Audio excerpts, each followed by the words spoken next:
राधे राधे। जय श्री कृष्णा। दोस्तों, क्या आप जानते हैं कि इस बार रक्षाबंधन कब मनाया जाएगा? सावन पूर्णिमा को सावन का आखिरी दिन कहा जाता है। रक्षाबंधन का त्यौहार इस दिन सावन मास की पूर्णिमा तिथि को होती है। इस बार पूर्णिमा व्रत 9 अगस्त से एक दिन पहले रखा जाएगा।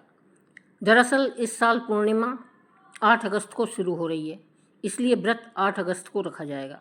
लेकिन स्नान और दान की पूर्णिमा 9 अगस्त को रहेगी। इसलिए अगर आप दान करना चाहते हैं तो आपको 9 अगस्त को पूर्णिमा का दान करना होगा। इस दिन सफ़ेद वस्त्र, चावल, चीनी आदि का भी दान करना उत्तम रहता है। रक्षाबंधन 2025 में मनाया जाएगा। शनिवार 9 अगस्त को पूर्णिमा तिथि शुरू होगी। 8 अगस्त को दोपहर 2:12 से और समाप्त होगी 9 अगस्त को दोपहर 1:24 पर। लेकिन सावधान, भद्रा काल 8 अगस्त को दोपहर 1:24 से शुरू होकर 9 अगस्त की रात तक रहेगा। इस दौरान राखी बांधना अशुभ माना जाता है, इसलिए राखी बांधने का शुभ मुहूर्त रहेगा 9 अगस्त को सुबह 5:39 से 1:24 तक। रिश्तों में प्रेम और सुरक्षा का ये पवित्र त्यौहार इसी समय पर मनाएं। आपको बता दें कि पूर्णिमा व्रत भगवान विष्णु और माता लक्ष्मी को समर्पित है। इस दिन माता लक्ष्मी और भगवान शिव की पूजा अर्चना की जाती है। ऐसी मान्यता है कि इस व्रत को करने से व्यक्ति को वैकुंठ में स्थान मिलता है, साथ ही व्यक्ति की सारी मनोकामनाएं पूरी होती है। शास्त्रीय विधान के अनुसार पूर्णिमा तिथि का व्रत उस दिन रखा जाता है जिस दिन शाम के समय पूर्णिमा तिथि लगी हो। ऐसे में पूर्णिमा का व्रत 8 अगस्त शुक्रवार को रखा जाएगा, क्योंकि इस दिन पूर्णिमा तिथि शाम को रहेगी। हालांकि रक्षाबंधन का पर्व पूर्णिमा तिथि उदय काल में होने पर मनाया जाता है, इसलिए रक्षाबंधन 9 अगस्त और पूर्णिमा व्रत 8 अगस्त को रखा जाएगा। आप सभी को सावन पूर्णिमा और रक्षाबंधन की शुभकामनाएं। जय श्री कृष्ण। राधे राधे। दोस्तों, आखिर कौन है भद्रा, जो हर बार भाई बहन के रिश्ते में खलल डालने चली आती है? रक्षाबंधन भाई बहन के प्रेम का प्रतीक पर्व है, लेकिन हर साल जब यह तिथि नज़दीक आती है तो एक नाम बार बार चर्चा में आता है, भद्रा। आखिर ये भद्रा कौन है?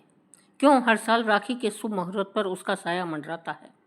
भद्रा कोई साधारण समय नहीं, बल्कि एक विशेष कालखंड है, जिसे हिंदू पंचांग में विष्टिकरण कहा जाता है। भद्रा काल को अशुभ मुहूर्त माना जाता है। इस समय कोई भी शुभ कार्य जैसे राखी बांधना, विवाह या गृह प्रवेश नहीं किए जाते। मान्यता है कि इस समय शुभ कार्य करने से उसका फल उल्टा और हानिकारक होता है। रक्षाबंधन भाई बहन के प्रेम, विश्वास और सुरक्षा की पवित्र बंधन का पर्व है। लेकिन हर वर्ष इस पर्व पर एक रहस्यमयी छाया पड़ती है, जिसका नाम है भद्रा। भद्रा कोई साधारण स्त्री नहीं है, बल्कि एक ऐसी देवी है जिसका उल्लेख धर्मशास्त्रों और पंचांगों में विशेष रूप से किया गया है। धार्मिक मान्यताओं के अनुसार भद्रा भगवान सूर्य और उनकी छाया पत्नी की पुत्री तथा शनिदेव की बहन है। अपने भाई शनिदेव की तरह भद्रा का स्वभाव भी कठोर, नियम प्रिय और कठोर दंड देने वाला माना जाता है। वह हर शुभ कार्य में विघ्न डालने लगी, जिससे देवताओं और मानवों को कठिनाइयों का सामना करना पड़ा। परेशान होकर सूर्यदेव ने ब्रह्मा जी से भद्रा के व्यवहार पर नियंत्रण के लिए प्रार्थना की। तब ब्रह्मा जी ने भद्रा को पंचांग के एक भाग विष्टिकरण में स्थान देकर यह घोषणा की कि जब तक भद्रा काल रहेगा तब तक कोई भी शुभ कार्य करना वर्जित होगा। तभी से भद्रा काल को अशुभ मानकर उस समय में विवाह, मुंडन, गृह प्रवेश, रक्षाबंधन जैसे मांगलिक कार्यों से परहेज किया जाता है। भद्रा का समय विशिष्ट ग्रह स्थितियों पर आधारित होता है। जब चंद्रमा कर्क, सिंह, कुंभ या मीन राशि में होता है, तब भद्रा पृथ्वी लोक में प्रभावी मानी जाती है और उसका प्रभाव सीधा हमारे जीवन पर पड़ता है। यही कारण है कि जब रक्षाबंधन के दिन भद्रा काल होता है, तब राखी बांधने का कार्य रोक दिया जाता है और भद्रा समाप्त होने के पश्चात ही रक्षाबंधन मनाया जाता है। एक प्राचीन कथा के अनुसार रावण की बहन शूर्पणखा ने भद्रा काल में ही रावण को राखी बांधी थी, जिसके पश्चात उसका समस्त कुल विनाश को प्राप्त हुआ। यही कारण है कि भद्रा काल में राखी बांधना अत्यंत ही अशुभ माना जाता है। यह भी मान्यता है कि भद्राकाल के दौरान भगवान शिव तांडव करते हैं और उनकी उग्रता के कारण वातावरण में नकारात्मक ऊर्जा व्याप्त रहती है। इसलिए इस काल में किया गया शुभ कार्य हानिकारक परिणाम दे सकता है। भद्रा अपने व्यवहार के कारण ब्रह्मा जी के शाप की पात्र भी बनी कि जो कोई भद्रा काल में शुभ कार्य करेगा उसे अशुभ फल मिलेगा। हालांकि इस काल में तंत्र मंत्र, उपवास, ध्यान या न्यायालय संबंधी कार्य किए जा सकते हैं, लेकिन रक्षाबंधन जैसे पवित्र पर्व को इस काल से बचाकर ही मानना चाहिए। इस वर्ष भी रक्षाबंधन पर भद्रा का प्रभाव रहेगा, इसलिए शुभ मुहूर्त में ही राखी बांधना उचित है, जब भद्रा समाप्त हो जाएगी।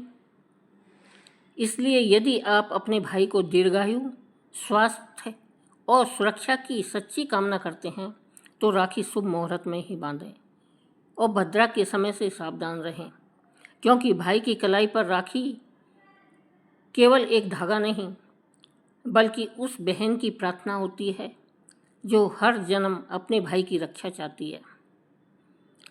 कैसे पता चले कि कब है भद्रा? भद्रा का स्थान चंद्रमा की स्थिति पर निर्भर करता है। जब चंद्रमा कर्क, सिंह, कुंभ या मीन राशि में हो तो भद्रा पृथ्वी लोक में मानी जाती है और उसका प्रभाव हम पर अधिक होता है। जब चंद्रमा मेष, वृष, मिथुन या वृश्चिक में हो तो भद्रा स्वर्ग लोक में होती है। चंद्रमा यदि कन्या, तुला, धनु या मकर में हो तो भद्रा पाताल लोक में मानी जाती है। रक्षाबंधन पर यदि चंद्रमा की स्थिति कुंभ राशि में हो तो भद्रा पृथ्वी लोक में सक्रिय मानी जाती है। ऐसे में भद्रा काल के बाद ही राखी बांधना उचित होता है। तो भद्रा से डरे नहीं, सतर्क रहे। भद्रा काल का अर्थ है शुभ कार्यों के लिए असमय, लेकिन इसका यह अर्थ नहीं कि त्योहार ही नहीं मनाया जा सकता। जैसे इस बार भी रक्षाबंधन मनाया जाएगा, बस ज़रूरत है मुहूर्त की जानकारी रखने और उससे मानने की। भाई को बुरी नज़र और संकटों से बचाने वाली राखी तभी फलदायक होगी जब समय शुभ हो। इसलिए भद्रा में भूलकर भी राखी ना बांधें। आपसे निवेदन है कि इस रक्षाबंधन को अपने भाई की दीर्घायु और सुरक्षा के लिए शुभ मुहूर्त में ही राखी बांधें। दोस्तों, आप सभी को सावन पूर्णिमा और रक्षाबंधन की शुभकामनाएं। जय श्री कृष्ण। प्रेम से बोलिए जय श्री हरि विष्णु। दोस्तों, यह जानकारी आपको कैसी लगी कृपया कमेंट करके ज़रूर बताएं। वीडियो पसंद आया हो तो लाइक करें, अपने दोस्तों के साथ शेयर करें। कमेंट बॉक्स में जय श्री कृष्णा लिखना ना भूलें और चैनल को सब्सक्राइब करें। धन्यवाद।